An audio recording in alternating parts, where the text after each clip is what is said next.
Bonjour à tous, aujourd'hui on se retrouve sur le podcast de Tremplin J, une association qui aide les jeunes par le biais de l'entrepreneuriat et aujourd'hui on va interviewer une ancienne participante. Je la laisse se présenter maintenant. Bonjour, enchantée. Alors moi c'est Marjorie, j'ai 22 ans, j'habite à Paris 20e et je suis bénéficiaire de la session 2 de Tremplin J avec pour nom Euphorie. C'est parfait. Aujourd'hui on va parler de plein de choses, on va parler de son parcours scolaire, vie, de son parcours à Tremplin J, ses points qu'elle a pu vivre et son actu après Tremplin J, après un an après la session. Donc ça va être assez riche, on va parler de plein de choses. Moi, je te propose qu'on parle directement du parcours scolaire, collège, lycée, ça s'est bien passé ou Ça non? marche. Alors T'étais d'où? j'ai passé mon bac en Martinique à Fort-de-France. Donc je suis titulaire d'un baccalauréat ST2S, donc sciences technologiques, sanitaires et sociales. Par la suite, je suis venue ici pour mes études supérieures. J'ai décidé de faire une réorientation parce que pour moi, sanitaire et social, c'était plus pour rester dans ma zone de confort, étant donné que presque toute ma famille travaille dans ce domaine. Donc, je me suis réorientée dans le management commerce opérationnel. D'ailleurs, je suis en deuxième année de BTS MCO, du coup. Et voilà. Ça va. Ça T'es va. pas obligé de regarder la cam. Ah oui, d'accord. Tu peux me regarder moi. C'est après le but d'un podcast, c'est plus qu'ils nous écoutent, Ouais, c'est ça qu'un marche. support. Mais du coup, tout le collège et lycée, tu l'as fait en Martinique. Oui, T'es arrivé en France pour tes études sup. C'était exact. compliqué. C'était Moi, je sais compliqué. qu'il y en a qui dépriment un peu en venant en France. Est-ce que ça a été le cas pour toi? Si, ça a été très compliqué. En plus, je suis revenue un peu ici à l'arrache, donc ça veut dire que rien n'était prévu. J'ai pris mon billet à la dernière minute. Mhm. Et arrivée ici, j'étais perdue, je savais pas exactement quoi faire. Je suis allée à la mission locale, du coup, pour essayer de m'orienter, en essayant de faire des stages, etc. Je vais pas vous mentir, quand je suis arrivée, j'avais un peu peur. Parce que t'arrives dans une grande ville, le Mhm. métro, le bus, Paris, etc. en plus, c'est Ouais. certains quartiers, si tu connais pas, complexe. C'est complexe. Et du coup, ben, j'avais un peu peur, du coup. Mais j'ai quand même su réussir à sortir de tout ça et essayer de me pousser, me mettre en avant. Du coup, voilà. Ok, ok. Et du coup, tes études sup, tu peux revenir un peu plus dessus? Ouais. Donc, après cela, ce que j'ai fait, c'est que je voulais aller en école en présentiel de base, mais ça revenait trop cher. J'avais pas toutes les informations nécessaires parce que je sais que j'aurais pu faire un BTS dans un lycée également. Mais moi, je voyais qu'une école de commerce, genre la Sensia Business School, les trucs bien Mhm. commerce et tout. Mais ça revenait trop cher. Du coup, je me suis dit j'allais voir pour faire une autre option étant donné qu'il y avait le Covid. Donc je me suis dit pourquoi pas une école à distance au cas où s'il y a à nouveau des fois des périodes où de confinement, etc. Et de là, j'ai trouvé une école, donc l'école ENACO, pour qui je pouvais payer moi-même mes études de 147 € par mois pendant 2 ans. Et du coup, ça m'arrangeait financièrement et puis ça me permettait aussi à côté de faire d'autres trucs et de voir d'autres choses. Et du coup, voilà, j'ai choisi cette option. Ok. Du coup, c'était genre, tu travaillais depuis chez toi, Exact. Depuis à chez Paris, moi. toujours. Oui. C'est pas trop compliqué de suivre les cours à distanciel. Oui, si. On va pas se Si? mentir, c'est compliqué. Il faut vraiment être autodiscipliné, être autonome et être persévérant surtout. C'est pas évident parce qu'à tout moment, tu lâches ton ordinateur et ça y est, tu tapes une sieste et tout. Alors que si forcément t'es en école, bah, là, t'es obligé, t'es dans la classe, t'es entouré. Là, je suis toute seule chez moi dans mon salon. Ouais, c'est pas la même chose, c'est pas le même mood. Donc voilà, j'essaye vraiment le plus possible de garder un rythme régulier sur mes cours. Moi, je connais pas. Est-ce que tu dois absolument travailler de 8h à 17h, par exemple, ou tu gères tes heures comme tu veux? Je Genre, si gère tu veux comme t'affaire de minuit à 7h, tu peux. exact. Ah Je oui. gère comme je C'est veux. réellement, Oui. tu peux vraiment vite descendre dans la pente. C'est ça, c'est ça. Mais oui, je gère comme je veux mes heures. Ça peut être Du coup, de ça peut t'arranger si tu veux avoir un travail à côté. exactement. Ça m'arrange et à la fois, Du coup, toi, t'as travaillé? à côté, je faisais du babysitting Ok. et je touchais aussi la garantie jeune Ouais. de la mission locale. Donc voilà. Ouais, ça devait te faire déjà un peu de sous. Ouais, ça me faisait un peu de sous T'étais de en côté. banlieue à Paris, c'était complexe, les loyers, trouver l'appart, tout Non, ça. là j'étais, enfin du coup ma mère elle habite en Martinique et mon père il vit ici, du coup je suis allée Ok. vivre chez mon père. Du coup, j'ai aucun loyer à payer. Ah, ça c'est cool. Parce qu'il y en a plein quand ils arrivent, Ouais, c'est souvent le truc qui pêche en premier, quoi. Ça, j'ai une chance, du coup, et voilà, je suis chez mon papa. C'est cool. Après, la vie à Paris, elle s'est passée tranquillement. Le taf à Paris, le speed, t'as réussi à rentrer dans le moule Je suis rentrée dans le moule, j'ai gardé le rythme, prendre les transports, marcher bien vite et tout. Ah, moi, je sais que ça m'énerve les gens qui marchent pas vite, là, dans la rue, Ah. quoi. Maintenant, ça t'énerve ou pas? Oui, si, ça T'as vu, t'es m'énerve. une vraie parisienne. Ça m'énerve. Au début, t'étais là, mais pourquoi les gens, ils marchent vite? Maintenant, depuis que t'es dans la cercle, tu fais, mais pourquoi les gens, ils marchent lentement? T'es obligé de faire des clignotants à droite, puis Ouais. à gauche. Les gens qui attendent devant l'escalator, alors faut laisser la place pour les gens pressés. Non, c'est trop, ça. Les touristes, tout ça. Vous n'êtes pas avec nous. C'est intéressant que ça a été facile. Franchement, il y en a plein qui dépriment ou... Ouais. Bah, j'ai fait une phase de dépression. T'as eu un peu le mal du pays Non, c'est pas forcément le mal du pays. Je pense que c'était vraiment le fait d'arriver ici et de pas trouver ma voie directement. Alors, j'ai vraiment pris du temps et puis vraiment, c'est vraiment important, mais j'ai vraiment une phobie. Alors, c'est-à-dire que prendre les transports, tout ça, etc., toute la foule, ça a vraiment été compliqué pour moi. Je sortais de la Martinique dans la campagne.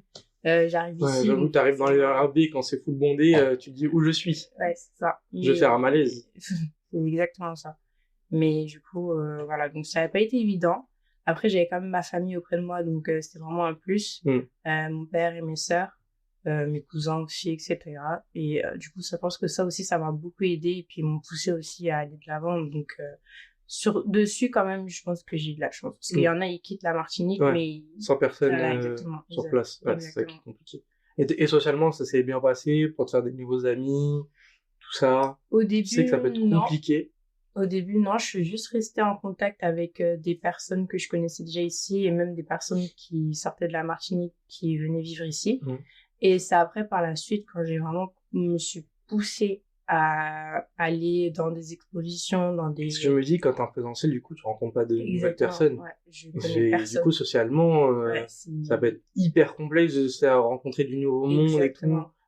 Essayer de se créer un réseau sur Paris en présentiel. C'est plus simple. C'est pas évident. Mais du coup, c'est aussi grâce à Tremplin J, parce que ça a été on va dire, un step. Et par la suite, j'ai vraiment enchaîné en allant à droite, à gauche, ambassadrice d'une EPJ actuellement. Et du coup, de là, j'ai fait vraiment plus de rencontres. C'est quoi une EPJ? Une EPJ, c'est un espace Paris Jeunes. Donc, c'est un espace dédié pour les jeunes de 14 à 25 ans.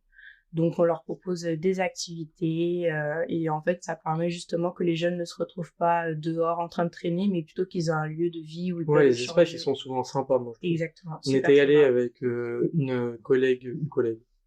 quelqu'un qui travaille aussi à Tremplin-J pour présenter l'asso pour les autres jeunes. Souvent, les lieux, c'était sympa. T'as envie d'y rester, en tout cas. Et du coup, c'était ambassadrice? Oui, je suis ambassadrice. Et c'est quoi le but d'une ambassadrice? Du coup, le but d'une ambassadrice, c'est que tous les mois déjà, on doit participer à une réunion et on met en place les activités pour le mois d'après. Donc voilà, et puis on nous songe souvent pour savoir quel dispositif mettre en place, échanger avec les jeunes pour savoir s'il y a un mal-être ou pas. Vérifier que tout se passe bien, qu'il n'y ait pas de conflit au sein de l'espace, etc. Et voilà. Vous êtes combien à peu près? Là, on est 5. Ok. Donc, 5. Et comment ça s'est fait? Comment t'as réussi Alors, de base, c'était pour récupérer mon pass jeune. Ah oui, le petit truc pendant l'été, là, où tu peux aller faire du tennis pour pas cher. Gratuit, carrément. Gratuit, c'est une dinguerie. Le petit carnet, là. Le petit carnet. Tout le monde là. Tout le monde là. Je l'ai à peine utilisé d'ailleurs, c'est pas grave. Du coup, je voulais récupérer mon pass jeune et je suis du coup, il fallait sélectionner un endroit où le récupérer. Du coup, je suis allée à l'espace Paris Jeunes d'Avoue. Et de là, l'animatrice m'a un peu montré, exposé le lieu de vie, etc. Et du coup, je suis revenue avec ma meilleure amie. Et de là, ça s'est enchaîné. On a commencé à venir régulièrement. Et de là, on m'a proposé d'être ambassadrice parce que j'étais là régulièrement, etc. Et du coup, j'ai dit oui. J'ai eu du mal à dire oui, mais j'ai dit oui. Mais c'est cool. Moi, je trouve ça grave cool. Niveau même de l'image. Ouais. Tu sais, si on tape ton nom prénom sur Internet, j'en parlais avec quelqu'un hier, c'est quand on tape ton nom prénom et on voit que tu fais des trucs, c'est toujours cool. Ouais.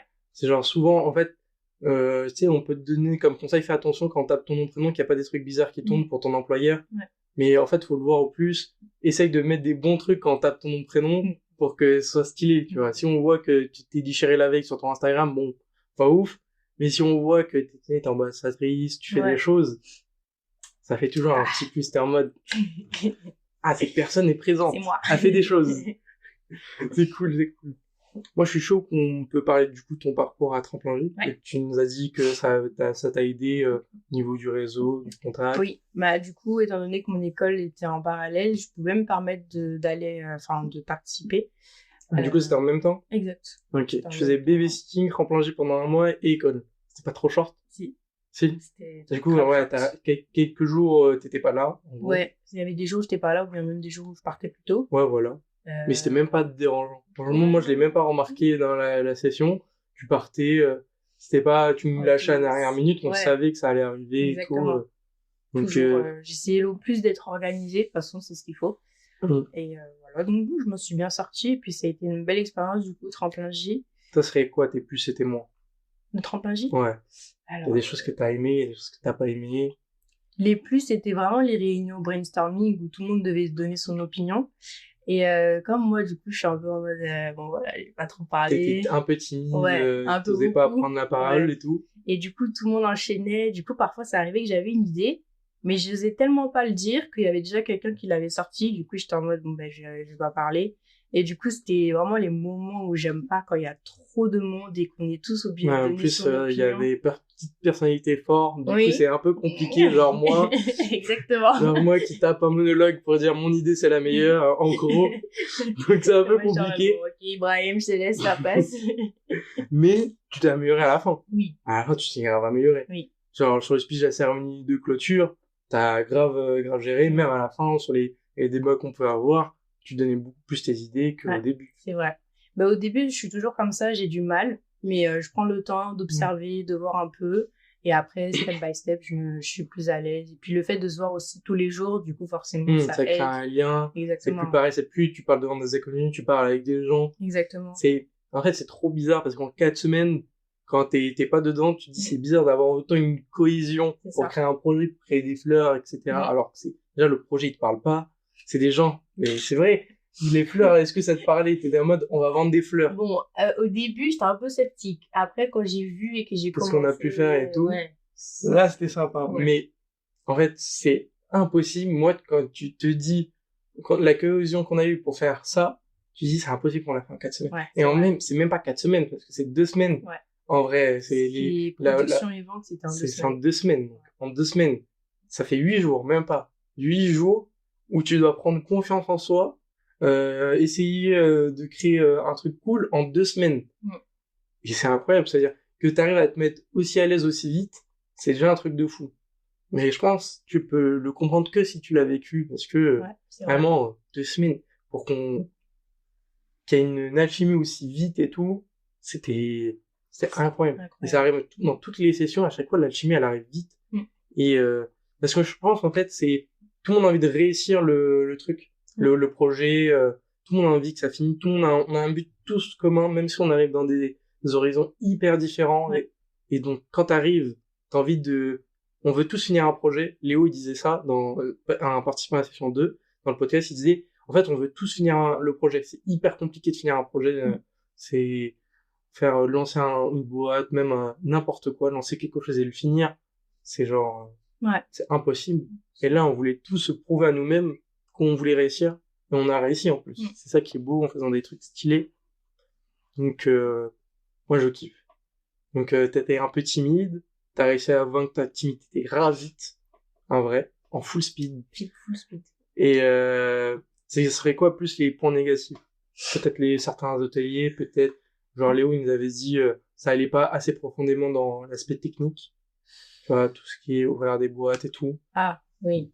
Peut-être toi ça te déjà toi pourquoi Tremplin J t'y es allé parce que tu voulais entreprendre ou tu voulais juste faire une expérience? C'était plus une expérience, vraiment une expérience et me dire d'y aller direct. J'avais pas forcément d'idée de projet derrière la tête, et du coup j'étais en école quand même.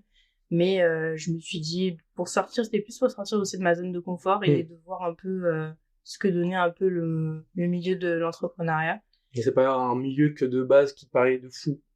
Pas vraiment. Et c'est après ça qu'il y a des idées qui me sont venues, On va en etc. reparler après. Pas de souci. Et qu'est-ce que je veux dire? Oui. Donc, c'était plus pour sortir de ma zone de confort. Et tout. Ok, mais c'est rien. Du coup, ouais. Et du coup, tu voulais sortir de ta zone de confort. T'as réussi. Oui, j'ai Cool. réussi, totalement. Qu'est-ce que t'as fait du coup après? On parlera après tremplin G, mais là, j'ai Ouais. trop envie de savoir. Du coup, tu nous as teasé. Là, on a envie de savoir. L'idée qui est venue, qui est émergée, c'était vraiment ça. C'est vraiment venu step by step. C'était au début le fait que je sois quelqu'un de très organisé, du coup, avec les cours, le babysitting, tremplin J. Ben, au final, je me suis rendu compte que c'était vraiment une compétence. Le mariage, auparavant, ça me parlait déjà, mais sans plus. Et Le mariage, après, comment? Dans l'organisation de mariage? exactement, dans l'organisation de mariage. Et là, ça a vraiment émergé. Et du coup, je m'étais dit que j'allais me lancer en tant en tant qu'organisatrice de mariage ou organisation événementielle. Parce qu'il faut savoir aussi ce qui m'a beaucoup plu dans Tremplin J, c'est qu'à un moment donné, on devait souvent se déplacer. On n'était pas dans les mêmes salles et on devait toujours s'organiser, gérer les imprévus. Et vraiment, moi, c'est ce que j'ai beaucoup aimé, du coup. Toujours trouver une solution. Et d'ailleurs, on l'a trouvé toujours. Et c'est comme ça. Genre, gérer les imprévus, etc. Bouger à droite, à gauche. J'ai trop kiffé. Ça se voit dans ta voix. Et donc, ça s'est concrétisé. Bon. Vous m'avez compris. Après, du coup, t'as organisé des mariages ou pas du tout? Exactement, pas jusque-là, non. Mais t'as peut-être aidé des gens sur des projets, non? Pas du tout. C'est vraiment, j'ai essayé de trouver, en gros, faire un espèce de business plan. Après ça, Tremplin J, j'ai quand même continué à participer aux ateliers de la mission locale. Et puis, Sur le groupement des créateurs ou le autre chose? groupement des créateurs, Active Action, tout ça, etc. Et de là, ben, en échangeant aussi avec les autres personnes, t'as une idée parce que du coup, faut savoir que dans l'organisation d'événementiel ou de mariage, il y a beaucoup de concurrence. Ouais. Même déjà, à mission locale, il y en a plein. Ouais, c'est une dinguerie. Et du coup, il faut trouver un truc pour se démarquer. Et c'est vraiment ça que je cherchais, du coup, en échangeant petit à petit, essayer de trouver une idée, quelque chose qui ressortait pour que je puisse plus tard, ben, pourquoi pas créer ma boîte et Du coup, là, t'en as toujours envie? toujours. Toujours, après un an? Peut-être là, un peu plus travailler dans l'événementiel, en tout cas. Que dans l'organisation de mariage? Vraiment, pour me faire une idée plus concrète et après, enchaîner d'ici quelques années. Ok.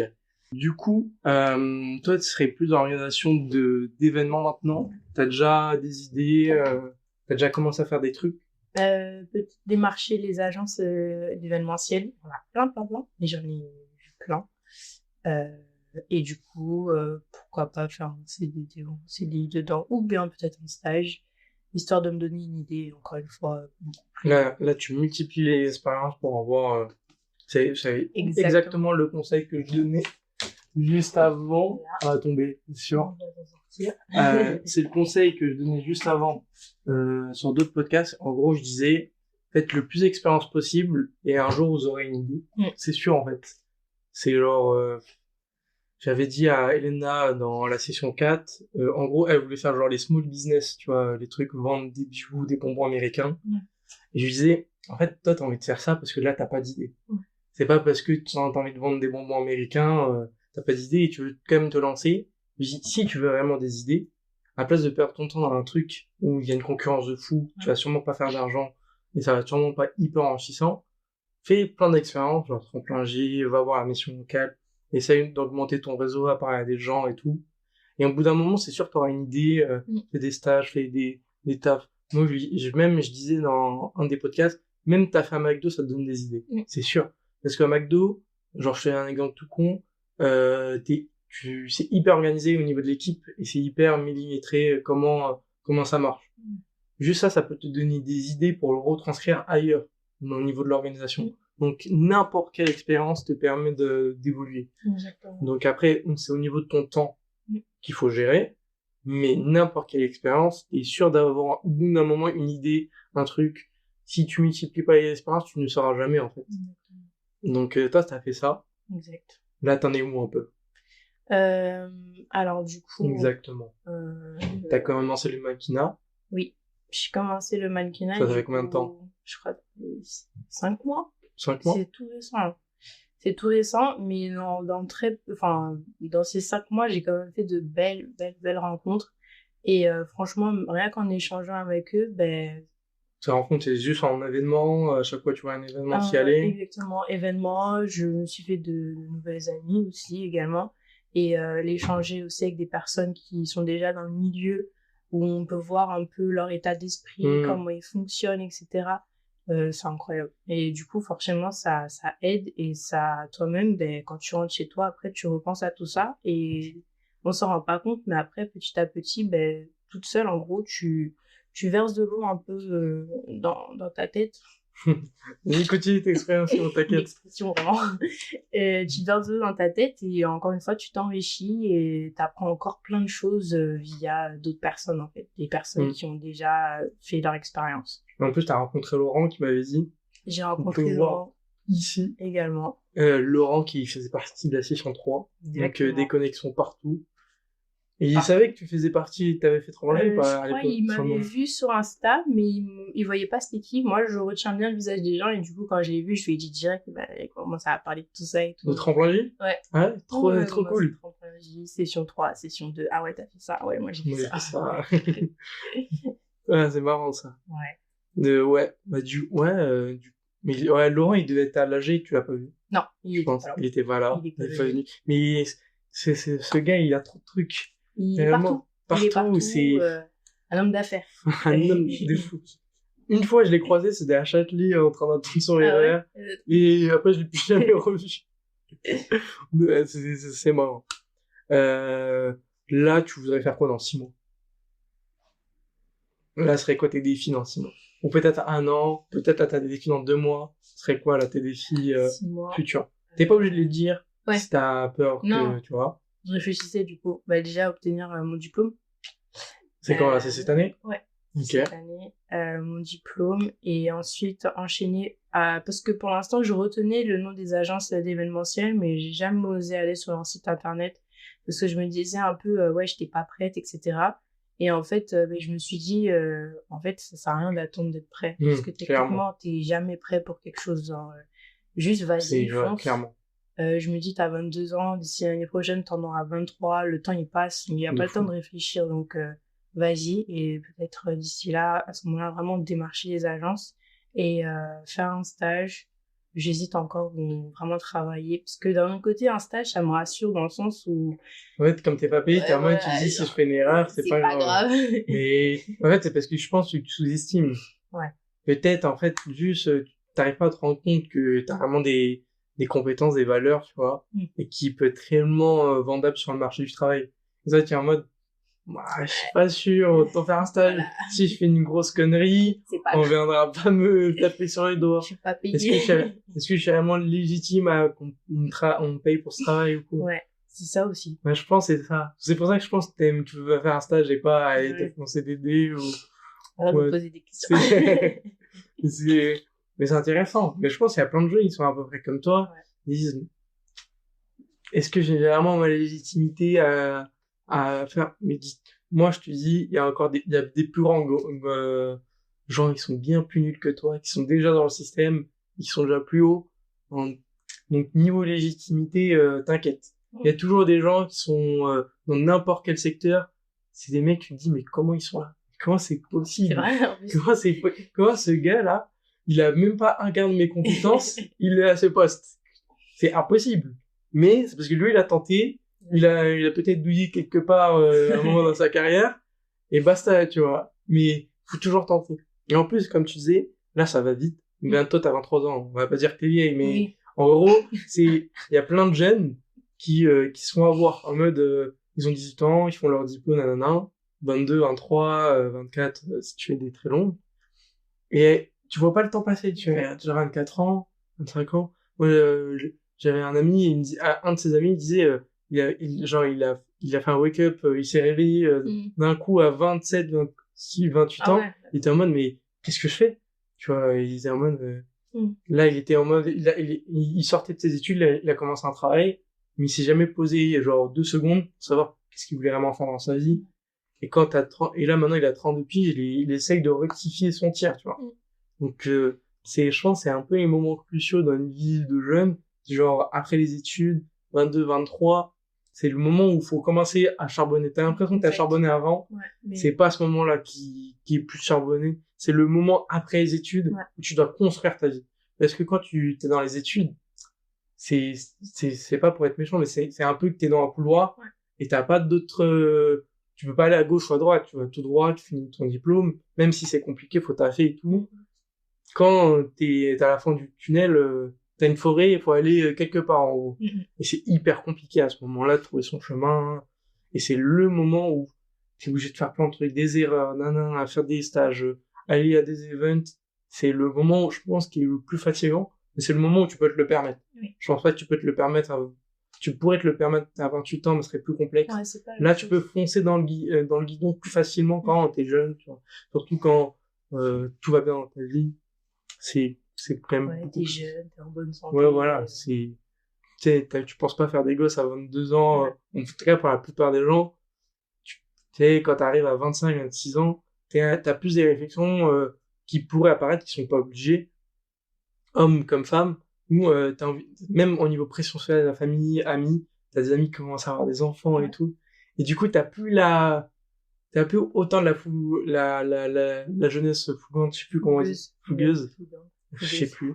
Mais t'as plus autant ce truc, et c'est pour ça qu'il faut en profiter quand t'as 22, 23. Après, tu peux l'avoir à 28 ans, même à 40 ans. Mais en général, il faut en profiter quand t'as 22, 23, là. Faut charbonner. C'est le moment où tu peux te créer des carrières de fou. Donc, ça, c'est cool. Que t'as déjà, tu vois, cette mentalité que tout le monde n'a pas. Après, c'est pas un mal, hein. Après, chacun a sa vision de la vie, etc. En espérant que ça vaut. Mais c'est sûr. Moi, j'en suis sûr que quand tu fais des choses comme ça, et qu'il y a des gens qui écoutent d'autres personnes avec ce genre de mentalité, ça peut faire que du bien. Sûr à 100%. Là, je peux prendre des paris, carrément. Je peux parier 100 balles, j'en suis sûr. Quand t'as des profils comme ça qui font en sorte que ça marche, ça marche. Peut-être ça va marcher dans 20 ans. Tu vas faire plein de trucs pas ouf avant, mais on s'en fout, en fait. Toi, t'auras fait des choses. Les gens qui auraient rien fait, ils ont même pas un conseil à te donner, ils ont rien fait. Donc, c'est que respectable. Même si tu rates, même si tu réussis, c'est toujours incroyable. De toute façon, je pense qu'il faut, quand tu construis une carrière, il y aura forcément des moments où ça sera pas le top, il y aura forcément des échecs. Mais en fait, faut pas les prendre comme des échecs, mais plus comme des expériences et des leçons de vie, en fait, tout simplement. Et c'est de là que tu commences à comprendre et qu'à ce moment-là, tu arrives à ne plus refaire les mêmes erreurs qu'avant. Donc, faut pas prendre les échecs comme des échecs, mais plus comme des leçons. C'est un peu une mentalité à l'américaine, ça. Ça, c'est vraiment un truc des States que j'ai toujours entendu. En mode, au States, si t'as raté 3 fois, t'es un génie. Mais si t'as réussi une fois, t'es en mode, pourquoi t'as réussi? Bizarre. Après, bon, ça, c'est une vision qu'on a en France des States. Mais un jour, j'irai aux States, je vous dirai la vérité. Moi, mon but, c'est genre faire 1 mois, 3 mois, mais genre, je tape sur place, pas en touriste. Je tape sur place, je fais des trucs. J'essaye d'améliorer mon anglais en même temps sur place. On parle que anglais. Sur place. Oui, genre ça, c'est le cheat code. Tu vas avoir un bon niveau en anglais alors que t'es éclaté, genre comme moi. C'est vrai. Tu te prends des bases. Tu vas 1 mois dans un pays que ça parle en anglais. Et en fait, t'es juste obligé de parler anglais. Et ton niveau, il fait x3, x5, facile. Je le vois pas comme ça. Au début, c'est grave complexe. Moi, j'ai entendu des gens, la première semaine, ils sont dit, putain, je galère à prendre un croissant. J'en peux plus. Moi, j'arrive plus. Mais, en fait, il y a un moment, t'as un déclic où ça devient plus facile. Parce que t'entends tous les jours des gens parler anglais. Et un vrai accent anglais, pas les vidéos que tu peux trouver, genre, la voix du robot sur du lingo, quoi. C'est, genre, t'entends tous les jours. Et à un moment, en fait, ça devient plus simple. Même si t'as un niveau nul de base en anglais, tu vas 1 mois, 3 mois, quelque part, tu parles avec aucun français. Réellement, tu vas tout seul. Et t'es sûr d'avoir un bon niveau. C'est vrai, parce que moi, dans l'idée où, si par exemple, je veux voyager, etc., je me disais toujours, il faut que j'apprenne. Non. Moi, réellement. Et ça, en fait, c'est trop un truc, si tu dis, faut que j'apprends avant, tu vas jamais le faire. Faut que tu te lances et faut y aller, en fait. Et sur place, tu vas apprendre. C'est comme, tu dis, t'as l'impression d'être jamais prête pour ton truc, il faut juste se lancer là, c'est pareil pour l'anglais. T'as un niveau, tu trouves ok ou pas bon, même pas bon, tu vas 1 mois, 3 mois dans les pays que ça parle anglais, et là t'es sûr d'avoir un niveau. Un meilleur niveau que la plupart des gens qui restent en France, qui attendent d'apprendre l'anglais. Qui apprennent avec du niveau. Moi j'ai un compte infini, hein. J'ai un compte payé à vie, payé par de la MTS carrément. J'ai essayé et tout, bon, complexe, hein. C'est, à faire les 5 minutes par jour, ça aide pas de ouf, hein. Bon. Mais ouais, franchement, moi, je te conseille de faire ça, hein. Plus, maintenant, avec la mondialisation, c'est grave simple d'aller dans un pays où ça parle anglais pendant 1 mois, avec quelques économies, si tu tapes sur place en plus, ça se fait vite. C'est possible, c'est pas un projet infaisable. T'as d'autres actus? Tu voudrais parler? T'es pas obligé, hein. Non, à part ça, pour le moment. Et puis, je suis toujours ambassadrice de l'EPJ. Et du coup... Ça te prend, c'est quoi? C'est une réunion par mois et tu vas... J'essaye de venir régulièrement. D'ailleurs, mon rendez-vous tout à l'heure, c'est ça. Je vais à l'EPJ directement. Elle est où, ton EPJ? À Boulevard d'Avoue, dans le 20e. Ok. Je crois que je suis déjà allé. Ah ouais? Ouais. Bah, avec Santé, je crois qu'on est déjà allé. C'est sûr. Même, c'est sûr. C'est sûr. Je crois que je vois de quoi tu parles. Même, je crois que ma mère est déjà allée. Ah ouais, carrément. C'est vraiment tout le monde y est. Et du coup, tu vas faire quoi comme rendez-vous? Alors là, du coup, c'est une activité qu'on fait et on va au Grand Rex dans les avec d'autres jeunes. Exactement. Dans les coulisses du Grand Rex pour voir un peu comment ça fonctionne, etc. Et du coup, même là, on se rend pas compte, mais des idées pour les jeunes, comme pour moi, ça peut émerger. Et de fou. Et en plus, c'est gratuit. Donc, on prend, bien sûr. Du coup, c'est vraiment une opportunité, encore une fois, de découvrir et de faire connaissance. Et c'est comme si j'étais un peu, entre guillemets, à l'école et puis il y a une petite sortie scolaire, tu vois. Voilà. Et du coup, on en profite, quoi. En plus, c'est une belle de sortie scolaire. Ouais. Grand Rex, moi, je kifferais, hein. C'est sympa. C'est un monument. Je m'inscrirai la prochaine fois. Mais du coup, les EPJ, c'est que, par exemple, si c'est une EPJ dans le 20e, c'est que pour les jeunes du 20e, non? Oui, c'est les jeunes prioritaires du coup. Après, il y en a d'autres dans d'autres arrondissements, 17. Oui, il y en a, je crois, dans tous les arrondissements. Il y en a plusieurs, ouais. Il y en a même plusieurs par arrondissement. Ouais, je pense. Il me semble. Ouais. Ok, j'irai voir la mienne.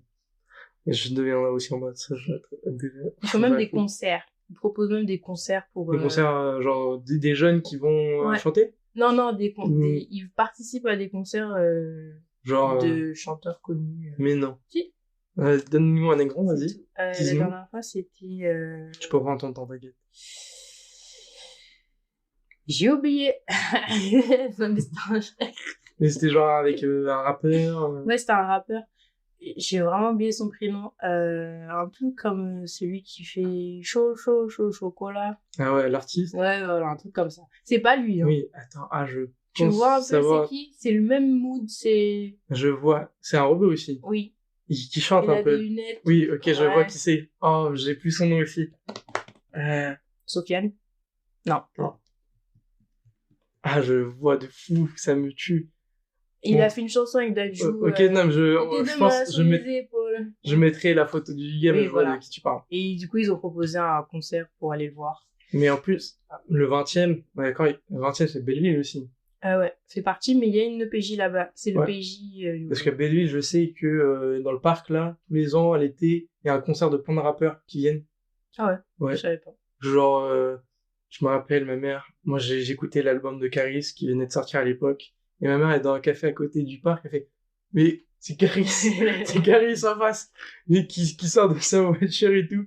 Je fais, mais non! Et j'ai couru pour y aller, je l'ai pas vu, j'ai eu la haine. Moi j'étais à fond. C'est genre, t'avais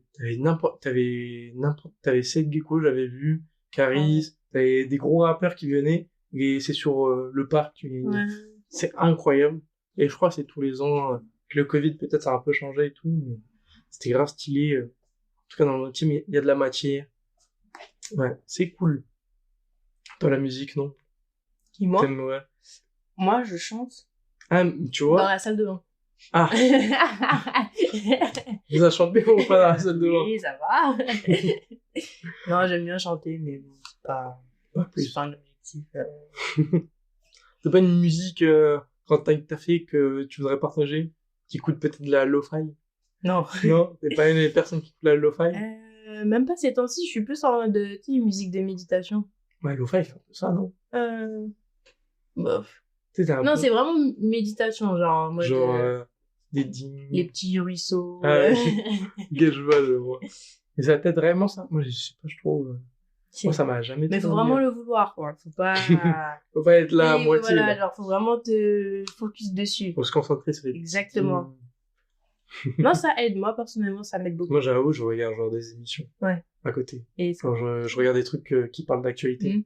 autour et je préfère. Ouais. Tout à fait. Genre, je regarde un truc qui s'appelle le récap. Bon, maintenant c'est fini. Ouais. Mais je regarde le récap ou des, genre le popcorn. Je regarde. Tu vois pas c'est quoi popcorn? Non, Oh, tu vas regarder. Tu connais pas Domingo, genre? Duolingo? Domingo. Non. Genre dimanche en espagnol. Non. Tu connais pas du tout? Non. Ah, c'est fou. C'est-à-dire que tu connais pas du tout Twitch. Non plus. C'est-à-dire que tu connais pas YouTube. Tu vas continuer. C'est Rien vraiment- du tout. C'est la meuf qui connaît rien. Mais non, en gros, c'est genre, c'est un top show, un Mm. peu à l'américaine, mais fait par des streamers avec des vrais moyens et tout. D'accord. C'est grave stylé, ça parle d'actualité, trucs. Genre, moi j'aime bien écouter ça. Genre les top shows, je trouve ça cool à écouter derrière. Mm. Je sais pas, j'arrive pas à faire un truc à la fois. Genre, par exemple, le script là que je viens d'écrire pour tous les podcasts, j'avais toujours une vidéo à côté. Ah ouais. Toujours. T'arrives... Mais oui, j'arrive. Mais je sais pas, moi j'arrive pas quand j'ai rien. Ah. En fait, je sais pas, j'ai besoin que mon cerveau il soit nourri en même temps. Je trouve ça trop compliqué Ça, c'est bien quand même. Je trouve C'est que un petit cheat code c'est un vite fait. plus, hein, quand même. Ouais, j'avoue que un peu. Mais du coup, ouais, je m'enseigne beaucoup. Mm. Là, j'essaie de couper tout ce qui est actualité de faits divers là Mm. ou politique. J'ai tout coupé. Ça Ah, fait. Ah non mais là, à chaque fois les gens qui me parlent de trucs, je fais non mais m'en parlez pas. Ah, Parce que un jour je suis tombé. tombé. Avant j'étais bien renseigné. Avant j'étais là, je regardais tous les jours les news. Ah ouais. J'étais en mode putain mais le monde part en couille. Maintenant, je suis en mode je ne regarde plus. Le monde c'est laissez-moi tranquille. Et je suis sûr, un jour, je regarde Insta, je tombe sur les news. Je fais waouh. C'était la fille qui s'est fait découper dans le parc des Bouchemont. Ah. Les Bouchemont, juste à Ouais. genre 2 mètres de chez moi. Je fais vraiment, je vais bloquer Ouais. le compte. Je vais plus jamais regarder. Je fais non mais c'est trop. Les actualités, c'est t'as envie de déprimer moi je trouve. Hein. Moi, j'ai arrêté, hein. Franchement, je regarde plus le journal. Hugo si je Décrypte, dois je me regarde pas. Ah, tu regardes? Ah moi j'aime pas. Je regarde. Moi j'aime pas. Ça me permet de me renseigner en vite fait au lieu Ouais, de je regarder le comprends. journal. Mais moi j'aime pas comment parfois ils abordent les news. Je tombe parfois dessus, tout ça. Je le bannis pas, mais parfois comment ils abordent les news, genre parfois ils ont fait des erreurs. Je sais pas si je vais le dire là, peut-être je vais le cut. Mais à un moment ils vont interviewer un Ukrainien. T'as vu ou pas ça? Un qui? Un Ukrainien pendant les guerres. Ça, j'ai pas vu, je crois. Ils vont en interview Ouais. sur place, ils vont en Ukraine et Sur tout. place direct. Et ils ont fait une faute, mais que tu peux pas, c'est pas imaginable. Ils ont pas vérifié les antécédents du gars. C'est un nazi. On voit au fond de la vidéo sur son sac un signe, un emblème qui est un mouvement nazi en Ukraine. Et je me dis, mais comment on n'a pas pu vérifier ça, genre? Wow. Ouais, t'as vu, là, c'est pour ça que peut-être je vais le couper, ça. Ouais. Et parfois, comment ils la traitent et comment ils prennent un point de vue dessus. Parfois même, ils prennent des news. Je fais, mais j'ai pas, en fait, je m'en fous qu'un Grandé, elle a fait ça. Tu vois, Ouais, bah. ça, c'est vrai que... Ça, mais, en fait, Ouais. je vois pas l'intérêt de regarder Ouais, je vois ça. ce que tu veux dire. Ok. Tu vois, Hugo Décrypte, c'est bien. En fait, c'est trop, mais il y a trop de mainstream. Genre, il parle trop de trucs de Ouais. n'importe quoi. Tu vois, il a engagé des nouveaux gens et tout. Mais, je sais pas, il y a trop de news superflues. Ouais, il Ouais. devrait peut-être consacrer un domaine en particulier. Genre... Ouais, voilà. Tu sais, il y a des gens qui Peut-être. font ça, mais seulement pour les stars. Ou... Ouais, voilà. Ouais, genre des mecs qui parlent de K-pop, tous Ouais, les voilà. jours de l'actualité K-pop. Ouais. Moi, quand je regarde les écrits, j'ai pas envie de savoir qu'il y a une Oui. star K-pop qui est arrivée en France, qui a fait une dinguerie. Ouais, c'est vrai. Moi, ça m'intéresse pas. Ouais, t'as raison. C'est pour ça que j'ai un peu du mal, Mm. tu vois. Mais après, je trouve que je l'ai déjà vu. Mm. Je Ah, trouve tu l'as vu? en vrai, ouais. Il y a longtemps, avant qu'il soit connu. Ah bon? Ouais. Genre, je le connaissais au tout début, quand il y avait 100 k. Mm. Je le vois de sortir de son école, moi j'étais en 3e. Donc ça commence à dater. Et il sort à côté de son école, moi je vais aller faire, pour aller dans des écoles en 3e, parfois tu peux aller faire des entretiens avec les écoles Ok. pour trucs. Et je l'ai vu, tout, sympa, il est hyper grand, c'est vrai. Mais ouais, sympa comme gars et tout. Après, voilà, c'est moi, j'aime pas. Après, en niveau actualité, je regarde rien du tout. Donc, bon, vraiment, ça me déprime. Ouais. C'est déprimant, Ça les me- actualités. Vraiment, c'est un truc, c'est genre une philosophie d'un gars, un année qui parle du nuage. En gros, le nuage, c'est fais tes bails, monte, fais tes thunes, monte socialement, fais ton business, monte dans ton taf, je sais pas quoi. On s'en fout de l'actualité, de la politique. En fait, c'est pas parce que tu regardes sur la politique que ça va changer grand-chose. C'est vrai. C'est essaye de te monter socialement, tu t'en fous des petits problèmes. En fait, ça va rien changer, ça va juste te déprimer. Exactement. Même si tu suis la politique, par exemple, t'aimes un candidat, en fait, tu seras toujours déçu. Tu diras, ah, il est pas passé au présidentiel, putain, c'est trop chiant. En fait, ça te met des downs up constamment qui ne servent à rien dans ta journée. Donc, moi, j'ai su, et ça fait du bien. Ça fait du bien de fou. Ça, c'est un vrai conseil. On parle de conseils. Tu auras un conseil à donner pour la jeunesse? Lire beaucoup de livres. T'en lis beaucoup, toi? Enfin, si, j'ai commencé. Mais c'est un truc Tu lis ou t'écoutes? Non, je lis. Ok. Je lis vraiment, j'ai besoin du papier. support, du papier même pour surligner, tout ça. Tu lis des livres plus des histoires ou des livres pour s'instruire? Développement perso. Ok. Vraiment développement. T'as des livres là, vite fait? Au pire, on les donnera plus tard. J'ai Le Secret, Réfléchissez et devenez riche de Napoléon Hill. Ça, je l'ai commencé, du coup, je suis toujours en train de le lire. Tu kiffes? Ouais, je kiffe.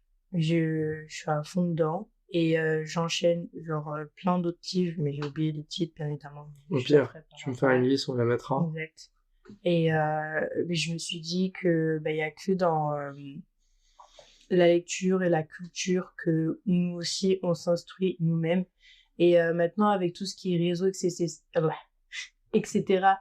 et divertissement, Netflix, tout ça, ça nous empêche, je pense, d'une certaine part. Je pense que c'est voulu aussi pour que l'être humain soit conditionné à une vie. Et du coup, c'est important de sortir de tout ça. On demande du temps de cerveau, etc. Et quand on réfléchit auparavant des grands personnages célèbres, je sais pas moi, Albert Einstein, etc.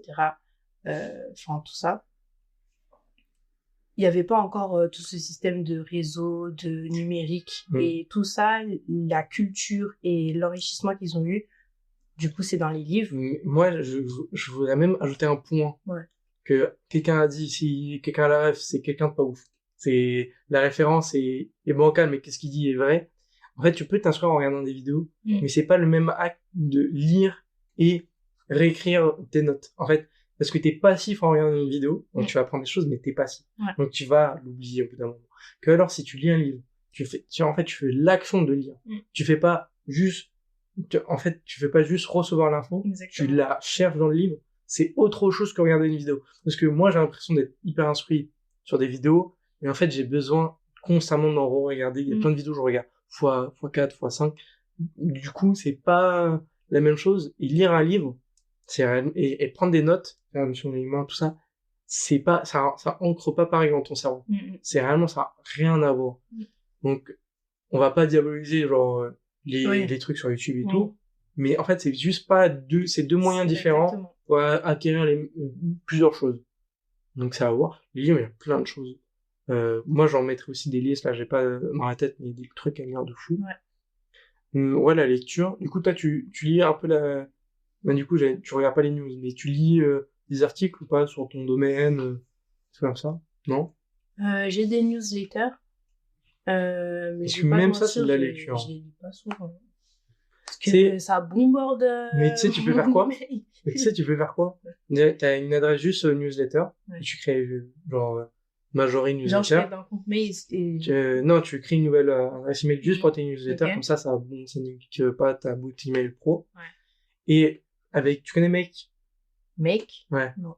En gros, c'est un truc pour automatiser plein de choses, genre des publications sur Instagram, genre à chaque fois que tu fais un tweet, à chaque fois que tu envoies une photo sur Instagram, ça fait un tweet sur Twitter.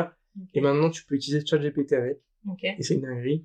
Il y a des mecs, pour leur newsletter, à chaque fois qu'ils reçoivent un email, ils prennent de Gmail, ils reprennent le texte de la newsletter, ils le mettent sur le ChatGPT, ils demandent à ChatGPT de faire un résumé, genre un résumé basique, comme tu le veux, tu résumais en quelques lignes, Ouais. quelques mots, ou fais-moi un truc condensé, c'est comme tu veux, tu vois, ça, à toi de voir après. Après, ils le mettent dans un truc qui va automatiser en vocal, Ok. dans un truc qui va le lire en vocal, un robot qui va le lire, un truc qui sonne un peu bien, et après qui te l'envoie toi-même sur WhatsApp. Donc après, tu lis tes newsletters comme un podcast en fait, Ok. et tu les écoutes, Ça a tu vois, l'air. c'est stylé. Mais les podcasts, j'ai du mal. Hein. Ah ouais? Rester là, écouter. Mais moi, du coup, je fais pas ça, moi. Ouais. J'écoute beaucoup de podcasts, mais je taffe. Ouais. J'écoute le podcast en fond. T'arrives à quand même retenir Mais oui. les infos et tout. Ouais, Mais après, pas toutes les infos sont bonnes à prendre. Ouais. Si j'entends un truc réellement qui m'intéresse, d'un coup, je vais peut-être baisser un peu mon travail et écouter vraiment ce qu'ils sont en train de dire. Mais après, la plupart du temps, j'arrive à écouter. Après, je me disais, je pense, tu travailles sur un PC portable, genre? Ouais. En fait, est-ce que t'as un deuxième écran? Non. Je pense que c'est ça le truc. Le deuxième écran, quand t'y goûtes, tu peux plus passer 2 écrans. en même temps. Ouais. Moi, j'en ai 3. En gros, genre, moi, j'ai mon taf sur l'écran principal et j'ai ma vidéo à côté. D'accord. Et en fait, même pour travailler, c'est même cool. Par exemple, tu cherches, tu vas faire des recherches sur Google et t'as ton doc. Sur le premier écran, t'as ton doc pour écrire et t'as tes recherches à côté et même pour le travail, c'est trop fluide.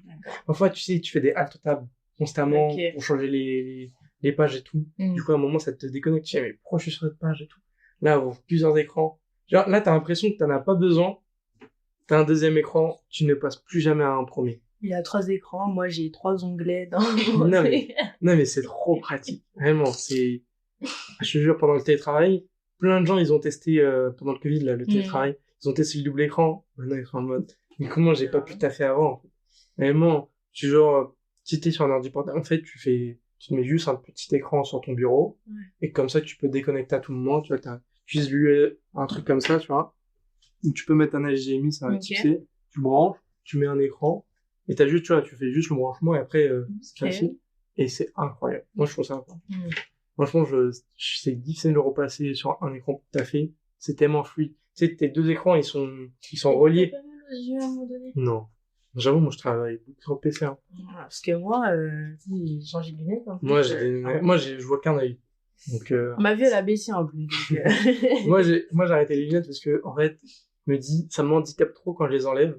Et je vois assez bien dans la vie de tous les jours pour pas les porter. Donc je me dis, ça sert à rien.